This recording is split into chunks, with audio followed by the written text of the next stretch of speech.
Bár azt szoktam mondani, hogy a játék jót tesz a vérkeringésének, de ez inkább kölcsönös viszony lehet közte és a színjátszás között. Ebben pedig semmit sem számít, hogy hány éves Kállai Ferenc. Az elmúlt napokban 2 díjat is átvehetett, a Prima Primissimát és a Táncsics életműdíjat, az utóbbit vele együtt kapta meg egy másik nagy színész, Garas Dezső is. A Kállai Ferenccel készült beszélgetést ma délután rögzítettük. Szóval amivel kezdeni akarom a beszélgetést, hogy jelentenek még önnek bármit is a díjak meg az elismerések? Ugyanis arra gondoltam, amikor így láttam a televízióban, hogy tulajdonképpen pár napon belül 2 ilyen életműdíjjal is kitüntették, a Prima Primissima meg a Táncsics életműdíjjal, hogy önnek már rég nincs szüksége, hogy ilyenből merítsen önbizalmat. Szerintem ön akkor is pontosan tudja, hogy ki, illetve hogy mit és mennyit ér az életműve, ha ilyen ceremóniák közepette nem ismerik önt el, vagy tévedek? Nézd, szükségem nincs, de jól esik. Holott az egyik díjjal már a sírhelyem is megvan. Ezt hogy érti? Hát, mint díszpolgár kapok egy vagy úgy sírhelyet. Szóval minden kitüntetésnek a boldogságon kívül van egy úgynevezett irigy háttere, ahol is mérlegelni kell, hogy igazuk van azoknak, hogy fölteszik a kérdést, hogy bezzeg, ez megint már miért kapta. De nincs ilyen, aki fölteszi ilyen kérdést. Nem? Én szemben nem találkoztam vele, de azért a gratulálok szónál néha ott vannak azok az ízek, hogy hát gratulálok. Igen? Hát hogy ne? Meg az, volt most is olyan, aki így gratulált, tehát ilyen intonációval? Nem. Eddig elkerültem. Ez nem ugyan egy bizonyos életszakaszig így van, de egy bizonyos életszakasz után, egy bizonyos évjárat után már azért a gratulációk, hogy mondjam, igaz szívből szólnak? Igen, valószínű így van, és azt mondják, hogy már mindegy, én már úgyse kaphatnám helyette. Egyébként én ezekkel úgy voltam, hogy sose irigyeltem őket, csak akkor, ha az a szerep, amit játszik, az neki nem való, azt nekem kellett volna játszani. Sok ilyen volt az életében? Nem, kevés. Kevés. Pontosan esetleg emlékszik is arra, hogy valaki más eljátszotta ön elől, amire egyébként önnek fájt a foga? Igazából nem. Nem, csak sok olyan szerep volt, ami mondjuk nem hozzám tartozott, de kár, hogy túllépte a korom rajta, meg az idő, meg minden egyéb. A probléma az, hogy sorsom van, és hamar megelégszem abban, hogy hát ezt nem így osztották, Egy ilyen beletörődő típus volt világ életében, fiatalon is? Igen, tulajdonképpen igen, mert hamar elkényeztetett az élet, hogy olyan tálcán prezentálta nekem azt is, hogy fölvegyenek a főiskolára, hogy az első szerepemet 3 hónap után megkapjam, és egyik-másik színház elvitt odáig, ahol most vagyok. 60 év a pályán, hát fantasztikusan hosszú. Onnan számoljuk, hogy belépett a főiskolára, több mint 100 film, végignéztem, és a színházi szerepeinek a száma is jóval 100 fölött van, és akkor csak a fontosabbakat listázzuk. Lehet, hogy tényleg karban tartja a keringését a játék, de akkor miért kell mondjuk a pacemaker? Hát spétbe jött. Tulajdonképpen a színház engem majdnem mindig meggyógyított. Ha csak ilyen futó influenzára gondolok, bementem 39 fokos lázzal, és kijöttem láz nélkül. Nagyobb bajok esetén én soha nem fogtam rá a színháznak a munkáira, hanem inkább azok, amik a színháznak fékjei, problémája, amely kinyújtóztatja magát néha politikai kérdésekre, amit egyre jobban unok, egyre jobban megértésem van, mert hát ilyen az ember. Hogy egyre jobban unja magát a politikát? Hát eléggé hasznot nem hozott még, nem voltam úgy kegyenc, hogy valamelyik politika kijárta volna mondjuk ezt a díjat, amit most kaptam. Az, hogy a politika jelenleg nekem egy kicsit olyan kócos, amelyben nem igazán tudok eligazodni, kár. Milyen értelemben kócos? Azért ezt, ha mondaná részletesebben. Hát nézd, a hajamról nem lehet példát mutatni, mert az olyan, amilyen, de ez olyan profil nélküli szólásszabadság és demokrácia, hogy a szólás az elment ilyen olyan fajta szólásszabadságra, amely felelőtlenül mondja ki a gondolatait, nem méri föl az egészre vonatkozó hasznosságát, sem értelmileg, sem érzelmileg. A demokrácia nem ilyen? Én szerintem nem egészen ilyen. Ott azért van egy olyan törekvés, hogy a jobb érje el előbb-utóbb a közösségnek az egyetértését, hogy na akkor ezt alkalmazzuk, vagy ezt csináljuk. De a szószátyárság egész más, mint a szólásszabadság. És ez a rendetlenség előbb-utóbb az egész társadalomra kihat, és ki így, ki úgy megpróbál avval a kis nyegleséggel élni, hogy egy szabad ember vagyok. De van az a híres mondás, hogy az egyik ember szabadság addig tart, amíg a másik ember öklé. Álláig nem terjed. De itt ütik-verik egymást, szaporítják az emberben az ősi barbár gyűlöletet, és nem próbálják porhanyósítani azt az érzelmi világot, amelyben a legjobban megél az értelem. Na de akkor azt mondja meg, hogyha ezek bosszantják, akkor miért nézi szakadatlan a parlamenti közvetítéseket? Mert olvasom valamelyik újságban, igen, hogy kikapcsolni nem tudja, ezért átkozza is magát gyakran. Úgy van, mert a Valérián az ott van közelbe. És tényleg? Tehát egy nyugtatóval nézi a parlamenti közvetítést? Bejelentések szerint elmondják, hogy ki fog föllépni. Van, akit néz, van, akit nem? De muszáj. Ez a narkomán, politikai narkománia. Hogy azt is megnézem, sőt, néha még jobban, mert meg akarom érteni, hogy mi viszi előbbre őt abban az indulatban, amelyet képvisel. Mert valahol el nem tudom képzelni, hogy egy stréber, aki szeminarista valamelyik pártba, és heves szívdobogással védi a vezért, vagy a vezéreit, vagy az elveit, hogy azban nem előjön fel a kérdés, hogy hát, ha nincs igazam. Szóval jobban szeretem azokat a fajta embereket, akik úgy elgondolkodnak, hogy igazam van-e, vagy sem. Még akkor sem bánom, ha előbb megnyilatkozott. Mindig ilyen közéleti vénája volt, vagy ennyire érdeklődött a közélet iránt? Mondjuk parlamenti képviselő is volt egy korábbi időszakban, de ezt azt megelőzően fiatal korában is mindig a közélet izgatta? Izgatott, de azért nem annyira. Én inkább a sporttal foglalkoztam, és nagyon hamar a színészettel. Úgy belemártózni, hogy az ember elhatározza, hogy politikailag aktív lesz, azok a fajta érzések nem voltak, csak kicsi koromban szerettem volna valami szónok lenni. Tényleg? Igen, és felvettem az ágyterítőt, és ott a gyomán a tyúkoknak elkezdtem szavalni. Össze-vissza minden baromságot. Hány éves volt ekkor? Hát 4. Cirka. Mondjuk ez még belefér. Belefér, igen, még nem vittek orvoshoz. Bár olyan volt, hogy a színházi előadást néztem, amikor valami nem tetszett, vagy tetszett, ezt most már nem tudom eldönteni, úgy megfájdult a fülem, hogy haza kellett menni, el kellett hagyni a színházat. Ez gyerekkorában, vagy később is? Gyerekkoromban. Később nem, később... De mi pusztán nem tetszett valami a színpadon, vagy az előadással, vagy a történettel kapcsolatban? Nem biztos, hogy így latolgattam. Az a hangulat, ami felém áradt, mint gyereknek, az átment egy alapidegpályán, és hát elkezdte fájdalni a fülemet. Azóta ez a jó szokása megvan még? Azóta, hála Istennek, még nem én tapasztaltam, hogy fájt volna tőle a fejem, legfeljebb a gyomrom. Hogy ez miért kellett ilyen ízléssel csinálni, vagy mit tudom én. Ugyanakkor megbocsátok mindenkinek, minden buzgó törekvésére, hát Istenem, ennyi tellett. Jár színházba, figyeli az előadásokat? Mostanában, hogy kicsit betegeskedem, kevésbé, de különben majdnem minden jelentős előadást megnéztem. Mindaz, amiről a kritika írt, vagy az, ami önt érdekelte, tehát mi volt a szelekció szempont? A kettő együtt volt. Volt úgy, hogy nagyon föltupírozta a kritika, akkor azért néztem meg, vagy a fordítottjáért. Mennyire érzékelte azt a filmes pályás során, hogy valamiért nem írtak direkt önre szerepet? Egy elemzője szerint inkább az lett a szokás, hogy elnagyolt, vázlatos szerepeket osztottak gyakran Kállai Ferencre, mert tudták, hogy nincs az a vacakul megírt figura, akibe a Kállai ne lehelne életet. Észrevette ezt egyáltalán? Abszolút. És nagyon elgondolkodtatott. Amennyiben?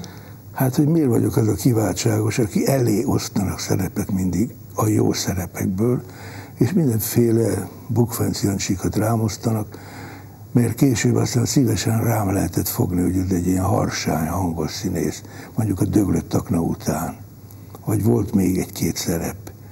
Így beskatujázni akartak, ami nem sikerült, mert aztán jött a nép ellensége, ami igazán csak arról szólt, hogy a víz mérgezett.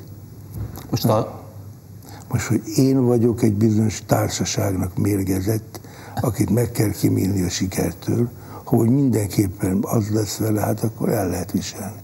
De nem voltam igazán a szakma vezéreinek a szívén. Szakma vezérein a korabeli nagy rendezőket, színházvezetőket érti? Akár. A korabelit is, a jelenkort is. Most van egy nagy reményem.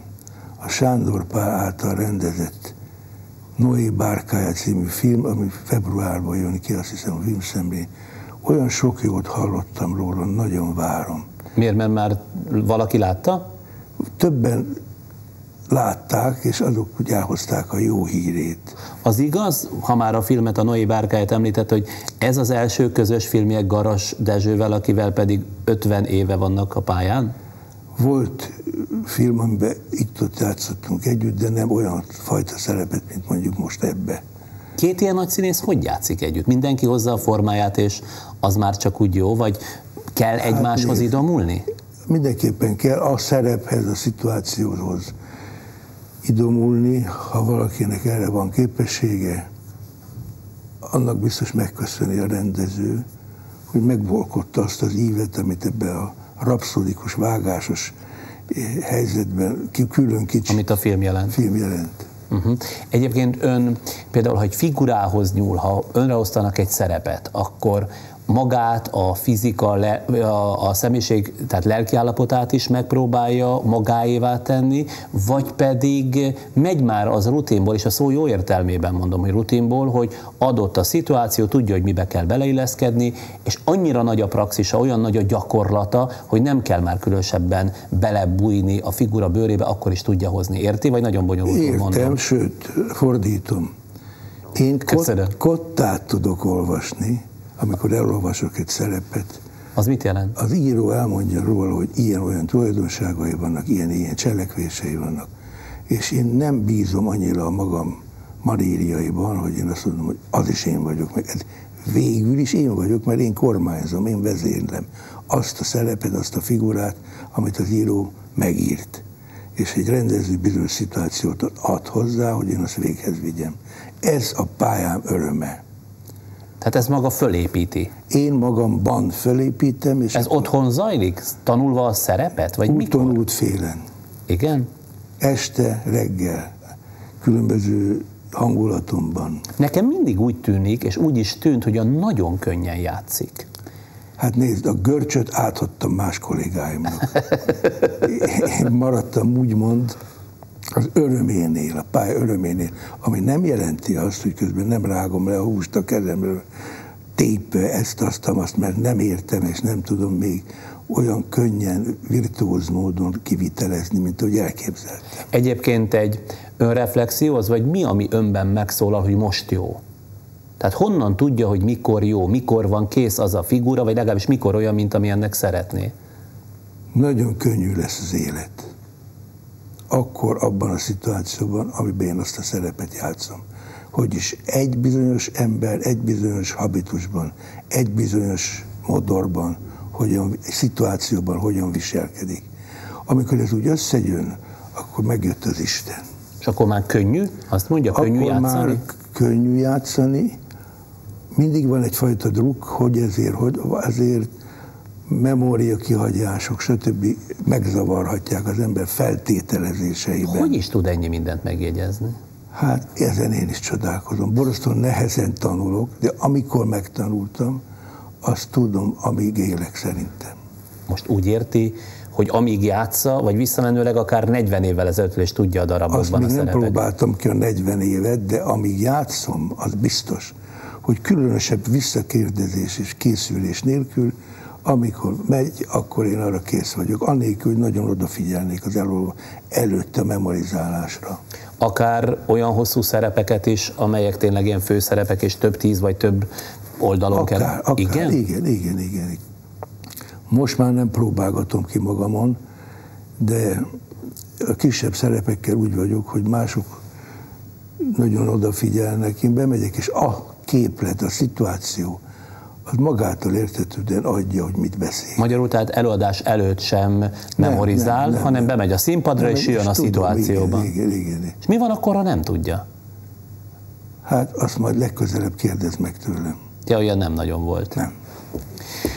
Úgy tartják számon, hogy a pályán a 60-as évek volt az aranykor. Ön is így élte meg, vagy az ilyesmi csak utólag tudja konstatálni az ember az ilyesmit? Mi volt akkor? Mit játszottam? Hát a 60-as évek, de ez így megy, hogy mit játszottam akkor? Tehát már nem is lehet pontosan, hát ennyi minden, mondjuk 100-nál is több filmszerep, meg még több színházi. Hát vannak szerepek, amik akkor sorjáztak, gondolom, Népellensége, Döglött aknák, Molière, Tartuffe, vagy... Na ugye, hogy megy azért. Vagy igen.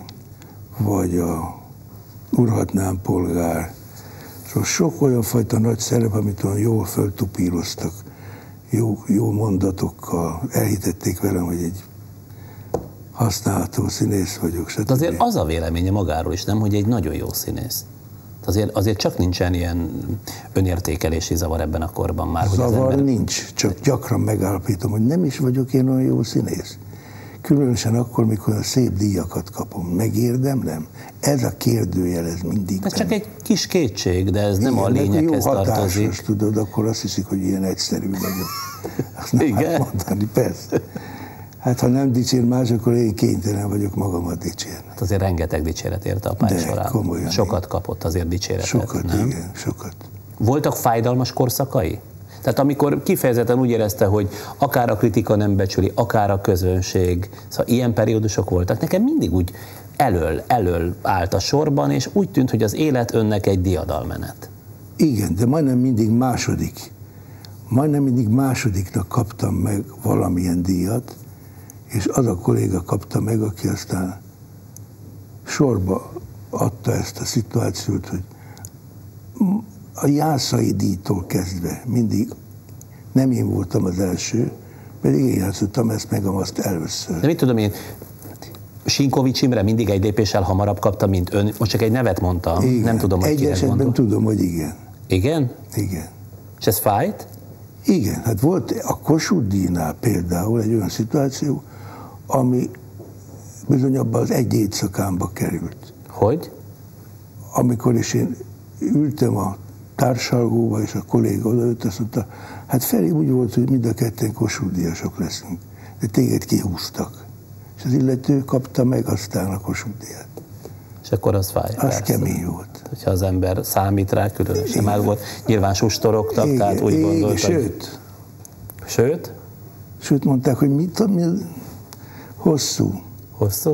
Rosszat nem akarok mondani senkire, mert nem is így érzem. Azt érzem, hogy én miért vagyok második. De tovább megyek, gyakorta a szerepeket, amit rám osztottak, azt másodiknak osztották rám. Egyik leghíresebb szerep a Falstaff. Bessenyei Feri volt elsőnek.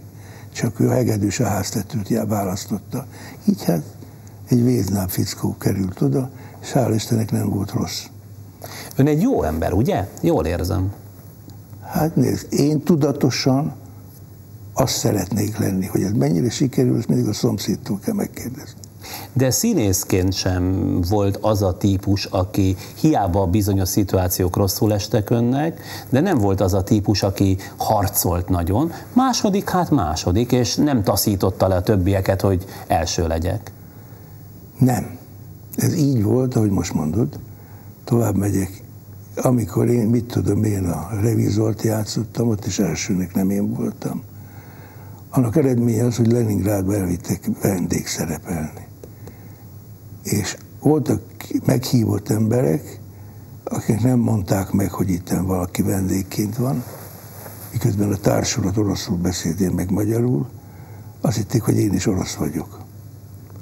És aztán nem tudod elképzelni, hogy akkor most már könnyű, de akkor is már úgy szitták a Szovjetuniót, mert engem vittek oda a kollégák, hogy nem tudod elképzelni.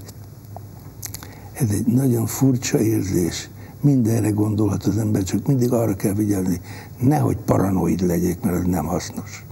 Hát az persze. Azt akartam az előbb, hogy itt mondta ezt a történetet, hogy voltaképpen ebben az életkorban az ember, pláne 60 nagyon tartalmas évvel maga mögött a pályán, mi az, ami ambicionálja? Pusztán az, hogy dolgozni valamit, jelen lenni, vagy még mindig minden szereppel valamit meg akar mutatni? Ki nem mondva, de ez a törekvés. Megmutatni? Meg létrehozni. Igen. Nem abból a bizonyos dicsőség tálból, hogy én megmutatom, hogy azért még mindig élek, és még mindig jó színész vagyok. Nagy öröm premiéren dicsőséget szerezni, elismeréseket szerezni. Ez éltető erő.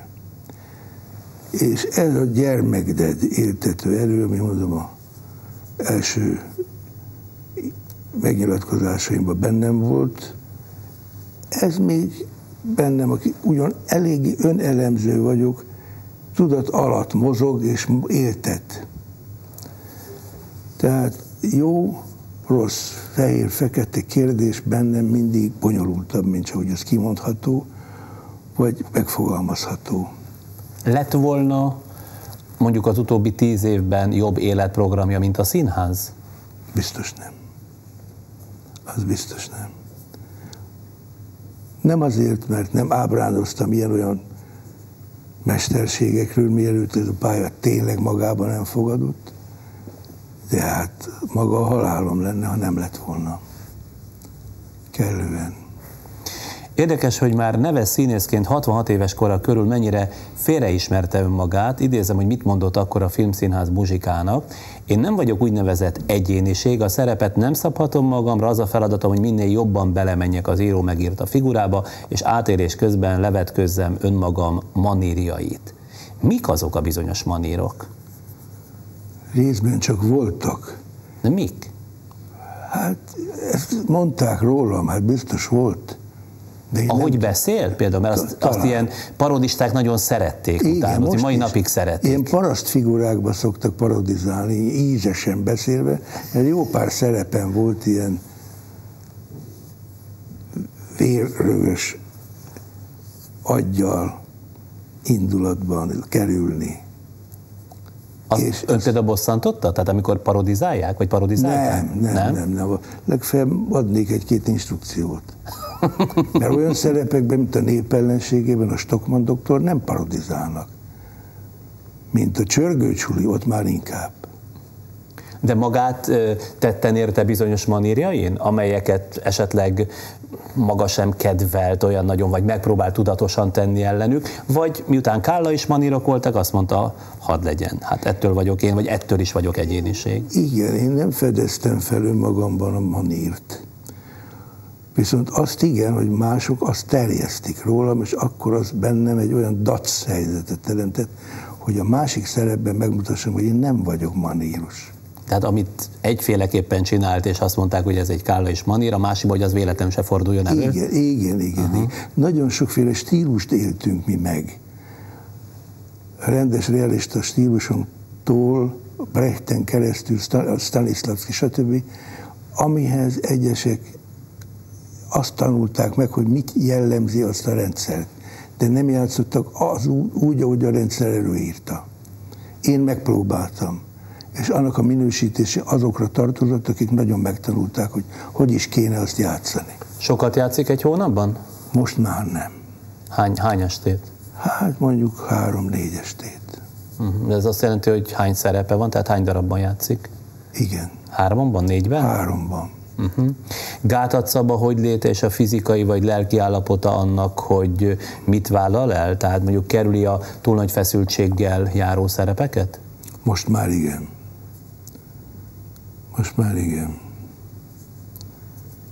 A színházokkal úgy vagyok, hogy ha nem volna az a bizonyos pár előadás, akkor otthon ülnék és olvasnám a commerce lapokat.